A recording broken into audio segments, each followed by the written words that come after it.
नमस्कार, स्वागत है आप सभी का हमारे इस खास शो में। मैं हूं आपके साथ मीनाक्षी रजत। ये पाकिस्तान है कि मानता नहीं। बार बार दुनिया के सामने बेइज्जत होकर भी पाकिस्तान का मन भरता नहीं है। समय समय पर खुद को चौधरी बनाने की कोशिश तो करता है, लेकिन बार बार अमेरिका उसे गिरा देता है। ऐसा ही हुआ जब ईरान और अमेरिका की डील की चर्चाएं तेज थी। एक तरफ डील पर बातचीत जारी थी, उधर पाकिस्तान के दो कंगाल आका शहबाज मुनीर इस इंतजार में थे कि उन्हें बुलाया जाएगा, मध्यस्थता में हिस्सा बनाया जाएगा। लेकिन उनके सभी अरमानों पर ऐसा पानी फिरा कि पाकिस्तान का हाल खराब हो गया है। कहते हैं कि जब किसी देश की समस्याएं गिनती से बाहर होने लगे तो संकट सिर्फ सरकार का नहीं, पूरे सिस्टम का बन जाता है।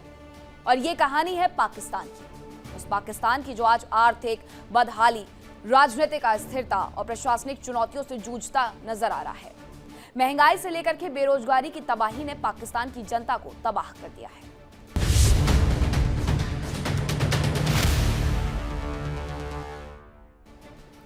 अमेरिका और ईरान की डील पर नजरें पूरी दुनिया की टिकी हुई हैं, लेकिन ये कंगाल पाकिस्तान है जो अपनी वाहवाही लूटने के लिए चौधरी बनने की कोशिश में था। लेकिन आतंकिस्तान के इस अरमान पर पानी फिर से फेर दिया गया है। अमेरिका और ईरान के बीच में डील में डिजिटल साइंस से ही काम हो गया और पाकिस्तान को उसमें पूछा तक नहीं गया है, जो कल तक बड़ी बड़ी डींगे हाँक रहा था कि हम पीस डील करवा रहे हैं।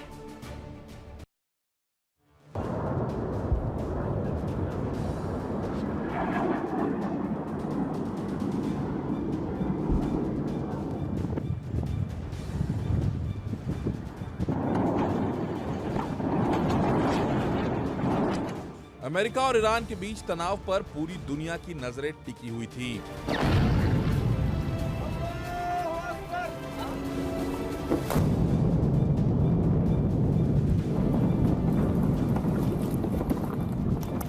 कई दिनों से चल रही चर्चाओं ने दुनिया के कई देशों को टेंशन में डाला हुआ था।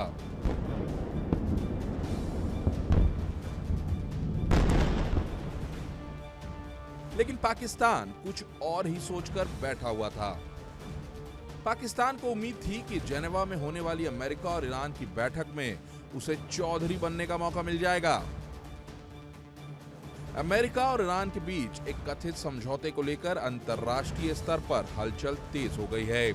रिपोर्ट्स के अनुसार दोनों देशों के टॉप लीडरशिप की ओर से इस डील पर इलेक्ट्रॉनिक रूप से हस्ताक्षर किए गए। इस बीच पाकिस्तान के प्रधानमंत्री शहबाज शरीफ का एक सोशल मीडिया पोस्ट चर्चा में आ गया, जिसमें उन्होंने दावा किया था कि 19 जून को स्विट्जरलैंड में अमेरिका ईरान समझौते के लिए एक औपचारिक हस्ताक्षर समारोह आयोजित किया जाएगा। लेकिन कुछ ही समय बाद यह पोस्ट संशोधित कर दिया गया और उस हिस्से को हटा लिया गया। हालांकि बाद में ईरान की ओर से साफ किया गया कि समझौता डिजिटल रूप से पहले ही पूरा हो चुका है और किसी प्रकार का समारोह स्विट्जरलैंड में नहीं होगा। इसके बाद पाकिस्तान की दुनिया भर में बेइज्जती हुई। ये कोई पहली बार नहीं है जब पाकिस्तान के दो आका शहबाज और मुनीर को बेइज्जती झेलने को मिली हो, बल्कि पाकिस्तान की आवाम भी जानती है कि ये रिवाज शहबाज और मुनीर के लिए पुराना है।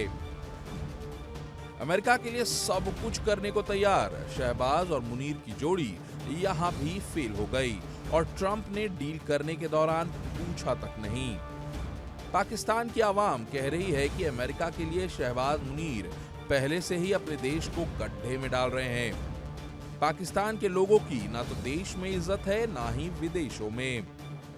आज कोई 78 साल से जमहूरियत एक बार फौज नहीं आई। हमारे मुल्क में लास्ट 70 साल से फौज ने ही काबिज है, जो हमारे जनरल्स हैं। इसकी वजह है कि आज बाहर जो लोग बैठे हुए उनका ट्रस्ट नहीं है, हमारे विद इन कंट्री लोगों को ट्रस्ट नहीं, तो आपका फॉरेन रिजर्व कैसे बढ़ेगा? जब आपकी गवर्नमेंट पे लोगों का ट्रस्ट होता है, बाहर से आपकी फॉरेन करेंसी डॉलर्स आते हैं, रेमिटेंस आती है, तो लोग भेजने को तैयार नहीं है। यही वजह है कि हमारे रिजर्व डॉलर्स बहुत कम हो गए हैं। रिजर्व क्यों लोग भेजने के लिए तैयार नहीं है? पाकिस्तान के अंदर इन्वेस्टमेंट क्यों नहीं हो रही है? फॉरेन रिजर्व क्यों नहीं आ रहे? बाहर से डॉलर क्यों नहीं आ रहे? इसकी क्या वजह है? क्यों डॉलर नहीं आ रहे? देखें, सारा ये सिस्टम आपका चलता है आपका कॉन्फिडेंस पे। लोगों पे यकीन नहीं है। जिस मुल्क में आपके चोर डाकू जालिम हुक्मरान आके बैठ गए हों, मुझे बताएं आप वहाँ इन्वेस्ट करेंगे? बाहर के लोग इन्वेस्टमेंट करेंगे? कोई भी नहीं करेगा। आप एक घर में चौकीदार भी रखते हैं, गाड़ी का ड्राइवर रखते हैं, तो उससे सोचते हैं यार वो साफ़ सुथरा हो, चर्सी मवाली नशई ना हो। हमारे मुल्क में आपने चोर डाकू बदमाश जालिम बिठा दिए। कहा तो जाता है कि शहबाज शरीफ बड़ा तेज काम करते हैं, शहबाज स्पीड के नाम से बड़ा मशहूर है, बड़ा शहबाज स्पीड के नाम से बड़ा मशहूर है। देख लिया माशाल्लाह, वो बोलते थे कि मतलब शहबाज शरीफ आएगा, अब उनको पता नहीं कहां से कहां लेके, अब बच्चे जानते हैं कि वो कितना आगे लेके जाएंगे। सबसे बड़ी बात आपने जो शहबाज स्पीड की बात की बहुत अच्छी की और बिल्कुल सही की। वो स्पीड है उनकी करप्शन की, नाहली की, चोरी की, डाकू की, माल बनाने की, उसमें वो और बूट पॉलिश की। सब बच्चा जानता है कैसे बूट पॉलिश किए जाते हैं, कैसे करप्शन की जाती है। तो वो शहबाज स्पीड उस लिहाज से तो ठीक है, बाकी मुल्क की जो हालत बेड़ा गर्क की आप हम सब उसका खुमियाना भुगत रहे हैं। ये अभी कोई नहीं निकलता, सारे चुप के बिलों में घुसे हुए बैठे हुए हैं। शहबाज शरीफ ने तालाब से मछली निकाल के दिखा दिया कि मैंने मछली को बचा लिया। तो तालाब से मछली कौन निकालता है? वो जब से तालाब से निकाल लेते हैं तो मर जाता है। तो इसी तरह ये मुल्क पे आके वो उसका बेड़ा गर्क कर दिया। भाईजान दुबई का तो खाली जो है ना तेल ही निकल ले, पानी तो वहाँ खरीदना पड़ता, तो चीनी वहाँ किधर रुक गया। ये लोग यहाँ चीनी बेच के इधर ले जाते, वहाँ से इधर फिर 3 रुपए महंगा लाते, तो वो तो करप्शन हो जाता। चीनी दुबई से थोड़ी आती है पाकिस्तान में। उसने कहा कि दुबई से चीनी मंगाया हुआ है, आप पोर्ट पे जाओ, बांके मारी में स्मगल हो रही है, चीनी स्मगल होती है। तो स्मगल हो, या लोग यहाँ स्मगल करा के वहाँ से 10 रुपए महंगा। हाल ऐसा है कि अपने देश में गृह युद्ध के हालात बने हुए हैं, तो वहीं वैश्विक मंचों पर पाकिस्तान खुद को चौधरी बनते देखना चाहता है। लेकिन ऐसा कभी नहीं होता, क्योंकि पाकिस्तान अपने ही जाल में खुद फंस जाता है और अपनी ही आवाम से गालियां खाता है। किताबें भी चोरी हो गई, क्या कहती हैं आप? तो ये तो फिर अपनी नालायकी खुद ही बता रहे हैं कि किताबें गरीब मुल्क है कि किताबें तक यहाँ पर चोरी हो रही हैं, और दूसरी बात ये कि पेपर की भी कमी हो रही है। बात सुनने, मैं तो कहनी अपनी नालायकी खुद ही इन्होंने कबूल कर ली कि चोरी होगी। तो आप लोगों की जो है कह लें कि सिक्योरिटी सिस्टम क्या है, चोरी क्यों हो गई, पेपर्स क्यों काम में आप लोगों की मैनेजमेंट और प्लानिंग वीक है, ठीक है ना। ये 2 चीज़ें आप लोगों की वीक हैं, तो फिर आप तो अपनी नालायकी जो है वो खुद कबूल कर रहे हैं, ठीक है ना। जो है जहाँ मैनेजमेंट किताबों की केयर नहीं कर रही, तो इतने बड़े मुल्क की जो सिक्योरिटी सिस्टम है फिर उसका क्या इंसान रिलाई कर सकता है। तो स्टूडेंट्स क्या पढ़ेंगे? किताबों के बगैर पढ़ सकते हैं? नहीं, किताबों के बगैर कैसे पढ़ा जा सकता है? किताबों के बगैर तो मुमकिन नहीं है। जब तक सिलेबस प्रोवाइड नहीं करेंगे तब तक बच्चे क्या पढ़ेंगे। कहने को स्कूल खोले गए हैं, किताबें हैं नहीं। शुगल मेले के लिए क्या इसीलिए यहाँ पर गधे प्रोडक्शन ज्यादा होती है? देखिए, मुझे तो सुन के बड़ी हैरत और दिली अफसोस हुआ इस चीज़ का कि बच्चों को किताबें ही प्रोवाइड नहीं की गई। बड़े सारे पेरेंट्स ऐसे हैं जो सिर्फ अपने बच्चों को एजुकेशन देने के लिए गवर्नमेंट स्कूल में इसलिए भेजते हैं कि दे कांट अफोर्ड, वो अफोर्ड नहीं कर सकते स्टडीज़ को, इसलिए वो गवर्नमेंट स्कूल्स में भेजते हैं ताकि उन्हें उनके बच्चों को अकोमोडेट किया जाए और हम उनके बच्चे पढ़ सकें। लेकिन जब ये सिनेरियो और ये चीज़ें सामने आएंगी कि उनकी बुक्स बेसिक जो उनकी नीड है वो ही नहीं प्रोवाइड की जा रही उन्हें, तो बच्चों का क्या मुस्तकबिल होगा और इस मुल्क का और इस कौम का क्या मुस्तकबिल होगा। तो अफसोस की बात है। मेरा ख्याल है कि इन सारी डिस्क्रिपेंसीज को कवर करना चाहिए नेशनल लेवल पे। इस पे पर्सनली मैं कहूँगी मरियम नवाज से कि वो ज़रूर इसका नोटिस लें और इस चीज़ को क्रिस्टल क्लियर करें कि जो जितने भी बच्चे हैं हमारा मुस्तकबिल हैं, उनको उनकी बेसिक नीड, उनकी बुक्स, उनका सिलेबस ज़रूर मिलना चाहिए। अच्छा, मुझे यहाँ पर ये बताएगा, वैसे अगर हम पाकिस्तान में तालीम की बात करते हैं तो कैसी है? हमारा बच्चा आज तालीम से बहुत ज़्यादा दूर है, चाइल्ड लेबर बहुत ज़्यादा प्रमोट होती है, जो बच्चे स्कूल जाते हैं उनमें भी तालीम का मयार नहीं होता है। आप किसी बच्चे से यहाँ पर खड़े होकर अल्फ़ाबेट से सुन लें, आप उनसे ABC ही सुन लें, उनको प्रॉपर्ली नहीं आती होगी। वहीं पर किताबें चोरी होना, पेपर्स जो है वो ख़त्म होना, कभी इंक ख़त्म हो जाती है।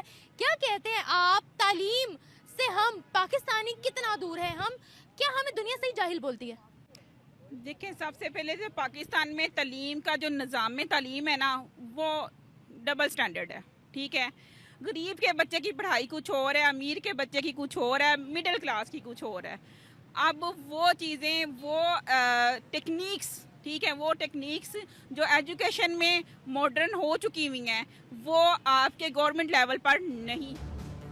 फिलहाल ईरान और अमेरिका की डील को लेकर स्थिति साफ हो चुकी है, लेकिन पाकिस्तान के प्रधानमंत्री के बयान और उसके बाद के बदलाव ने इस पूरे घटनाक्रम को एक नया कूटनीतिक मोड़ दे दिया है।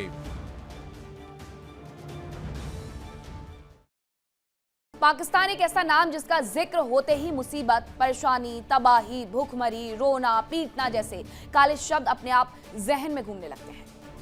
इतिहास गवाह है कि जहां समस्याएं 1 या 2 हों, वहां समाधान ढूंढा जा सकता है।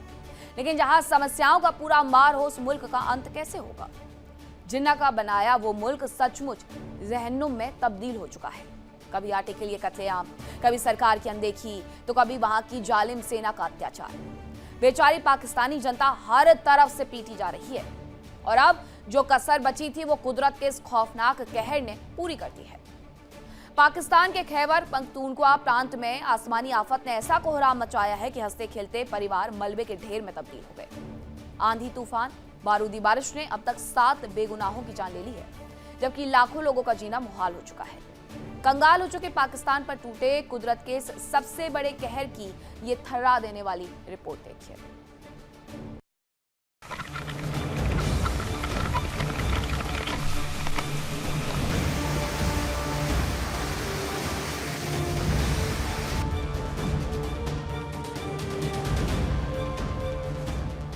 कुदरत का ऐसा कहर शायद ही किसी ने देखा हो। पाकिस्तान का खैबर पख्तूनख्वा प्रांत इस वक्त चीखों से गूंज रहा है। अचानक आए भीषण आंधी तूफान और मूसलाधार बारिश ने वो कयामत ढाई है कि पलक झपकते ही मकान ताश के पत्तों की तरह बिखर गए। रिपोर्ट्स के अनुसार इस आसमानी आफत ने सबसे ज्यादा तबाही डेरा इस्माइल खान के पहाड़पुर शहर और उसके आसपास के गांवों में मचाई है। तेज हवाओं के थपेड़ों से दुकानों और मकानों की छतें उड़ गई, दीवारें ढह गई और कई लोग जिंदा ही मलबे के नीचे दफन हो गए। इस प्राकृतिक प्रकोप में अब तक 7 लोगों की दर्दनाक मौत हो चुकी है, जबकि दर्जनों लोग गंभीर रूप से घायल हैं जो अस्पतालों में जिंदगी और मौत की जंग लड़ रहे हैं। बदहवास स्थानीय लोग और राहत दल अब भी अपनों को मलबे के ढेर में तलाश रहे हैं। धन संपत्ति का ऐसा व्यापक नुकसान हुआ है कि लोग दाने दाने को मोहताज हो गए हैं।